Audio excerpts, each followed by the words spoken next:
we cannot avoid consciousness. There's always certain degree of consciousness, but unless we make it a habit to explain what is happening, to analyze what is happening, we will remain only half conscious or very little conscious of what is happening in the world and to us. The question is, what is consciousness? What is it to be conscious? Well, one of the first things we could establish is that there are two types of consciousness. One, we can call it simple, immediate perception, pure perception, and others more complex phenomenon that have to do more with understanding. But let's take first of all the awareness of perception. Now, we can hear sounds, we can see certain things, we can touch certain things, we can smell them, we can taste them, and not realize that we are engaged in such an activity. And in fact, we all have this experience where we hear something and we don't really notice it. And we think about it later on and we say, oh, right, I heard this, I saw this, I tasted this, and we remember later on. Because there are two levels in this perception. The first level is the immediate contact, the immediate experience we have of this perception. And the second thing is the consciousness, the idea that we are conscious. There's a second level where we are conscious that we perceive. Yeah. So consciousness here has two degrees. There's the immediate consciousness, which can be called either half consciousness, for example, or semi-consciousness, and full consciousness, where we are conscious that we are conscious. We are conscious that we perceive something because it becomes an object for our thinking. Yeah, we can think about it, say, oh yes, I see this. Or we watch ourselves perceiving. We see the effect that such a perception can have on us. It's bothersome, it's pleasant, whatever, yeah? So in consciousness, there's always these two levels of immediate consciousness or semi-consciousness, and the fact that the consciousness is an object for itself, so it is more full, more conscious. So this is the case for sensory perception, be it external, be it internal. It can be internal sensation. For example, sometimes we can have a pain and we don't realize it, and later on we realize, oh yes, I have a stomach pain, but at the moment I did not really notice it. Right. Now, this is the first category of perception we can be conscious of, but there's a second category which have more to do with a more complex phenomenon, has to do with situation, with experiences, and which have less to do with some immediate. We can have an immediate perception of it. It can be pleasant, it can be unpleasant, but we can more analyze it. Yeah. When I see red, for example, well, there's not so much to analyze. Of course, I can be a physicist and do a whole scientific analysis of what red is. But in general, we don't do this. We perceive a red color, yeah, and it's just immediate experience. But when we are engaged in situations, phenomenon where we meet people, when we find different situations, that we have more to do with understanding. We have more to do with understanding. Then consciousness has more to do with the higher cognitive faculties to understanding. But here again, we have two types of consciousness in this category. One which can be called pre-reflexive consciousness, and the other one called reflexive consciousness. Now, what is pre-reflexive consciousness is the idea that we meet a situation, we encounter a phenomenon, and we basically undergo it without really thinking about it. So we're going to have feelings, we're going to have impressions, we're going to have emotions. We have a certain vague idea about it, but we know this happens, right?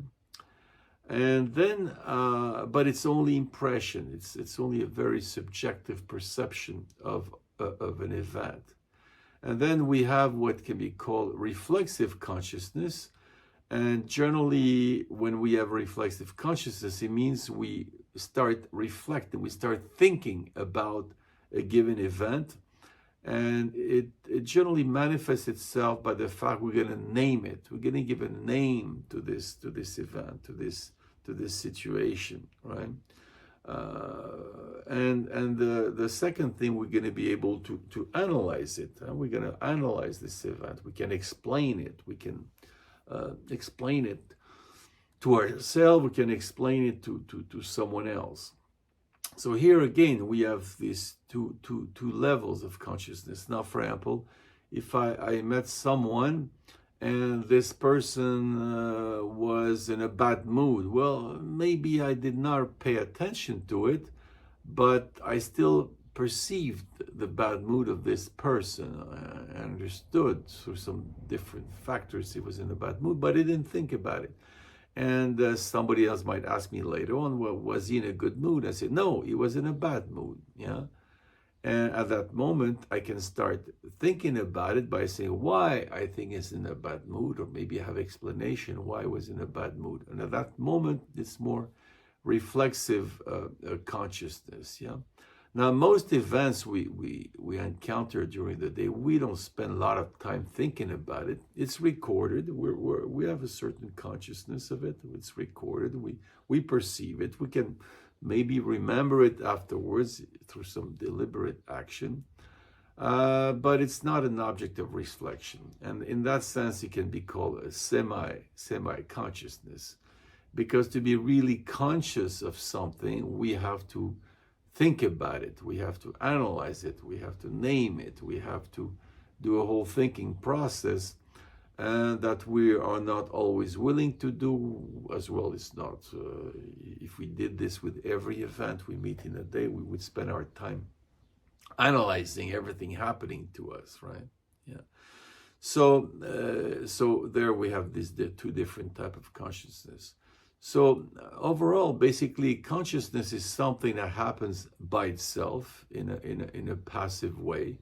We record events, we record perceptions, but to be a full consciousness, to be fully aware of something, there has to be some work being done, and it's a practice. And it's not natural. We can do it a little bit. We naturally have learn, reason, and explain things, but unless we make it a habit to explain what is happening, to analyze what is happening, we will remain only half conscious or very little conscious of what is happening in the world and to us. Now we're not dealing with self-consciousness, we can do it another time, but we're not really aware of what is happening. And to be aware of what is happening, to be really conscious, we have to develop this availability, to be available. And to be available means we're less caught in either in our little world or our little desires or what we're pursuing, but we have to be open to the world. We have to accept the world. We have to create a space in ourselves where we let the world come to us. Just the same way that when we have a relation with someone, we can either think just about what we want to tell this person, or we can be open to what this person wants to tell us and to listen to this person. Well, it's a bit the same thing with the world. We can either be totally focused on our desires, what we want, or we can be available. We can listen to the world, look at the world, let the world come to us, and make this encounter with the world an object of consciousness, an object of reflection, right? So it's a very different type of relationship to the world. So we cannot avoid consciousness. There's always certain degree of consciousness, but just like the way we move, we make movements with our body, but we can develop the way we move, like through gymnastics, dancing, whatever. It's the same with consciousness. We can develop, improve, have a higher quality of consciousness. And that's one activity we learn in philosophical practice, how to become more conscious. Yeah. So in other words, we're always conscious, but we're partially conscious. And the issue is, how can we be more conscious and enjoy more the world in a way, even though what we're conscious of is not always pleasant, but still consciousness has something powerful and joyful in it, something about our own freedom, because we are liberated from ourselves through this consciousness.